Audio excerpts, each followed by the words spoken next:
Pluton cégcsoport napos baromfi előállítással foglalkozik, illetve az ehhez szükséges keltető tojások termelésével.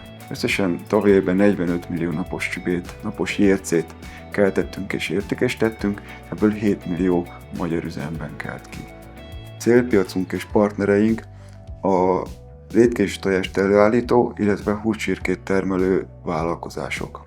Korábban a Navision vállalatirányítási rendszert használtuk, de éreztük, hogy határai vannak, és szeretnénk leváltani, szeretnénk fejlődni. 2023 nyarától Business Centralt használjuk.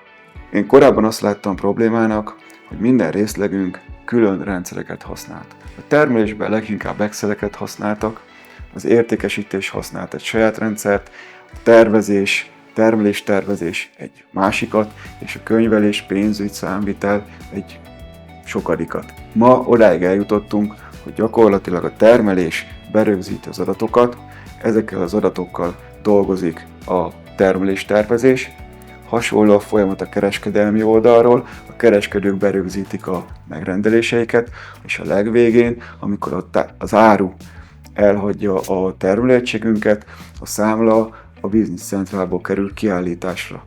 Ez garantálja azt, hogy az elejétől a végéig egy rendszerbe rögzítünk minden gazdasági eseményt. A legnagyobb hozadéka az, hogy a folyamatok átláthatóak, az adatok relevánsak, nem vesznek el, nem keverednek össze, és mindenki a saját munkáját teljesen le tudja fedni, a vezetők pedig nyilván a megfelelő szinteken az adatokhoz, információkhoz időben, megfelelő módon pontosan hozzá tudnak jutni.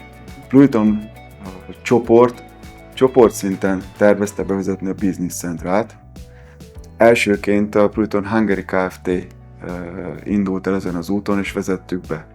És a holland vezetés elkezdte felgyorsítani azt a folyamatot, hogy a Pluton csoport többi cége Hollandiába, Belgiumba, Lengyelországba, majd Törökországba is vezesse be a Business Centralt, és minél előbb.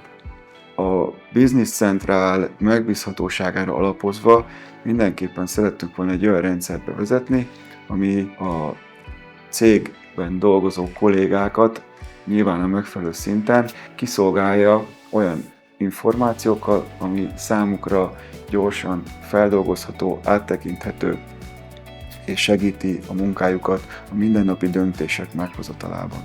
És ennek érdekében bevezettük a Power BI-t. Power BI előnyeit látom a termelési oldalon is. Sokkal egyszerűbben és látványosabban lehet követni a termelési folyamatokat. Hogyha valahol probléma van, sokkal előbb észrevesszük, és sokkal gyorsabban tudunk rá reagálni. A Power BI szintén nagyon népszerű a kereskedelmi csapatnál. Nagyon gyorsan le tudják követni az egyes ügyleteknek a státuszát, az egyes partnereknek a státuszát. A felhőalapú rendszer bevezetésével kapcsolatban nem voltak rossz érzéseim, kétségeim. Megbíztam és megbízok a Microsoft adatvédelmi rendszerében. Azt gondolom, hogy a Plutonnak az előnye a rugalmasság. De ez akkor tud megvalósulni, hogyha mi partnereink is rugalmasak. És ezt a rugalmasságot, pontosságot, precizitást, szótartást, ha szabad ezt így mondani, érzékeltem a Kozmóval történő közös munka során. Miután a Business Centralt bevezettük, és az ott berögzített adatok alapján a Power BI-jal folyamatosan jó minőségű információval vagyunk képesek ellátni a menedzsmentet, sőt, akár a tulajdonosi réteget, a Pluton Hungary Kft. Iránt nagy mértékben megnőtt a menedzsment, nemzetközi menedzsment és a tulajdonos bizalma. Talán ennek is köszönhető, de a következő 3-5 évre nagyon nagyszabású beruházási terveket készítettünk elő.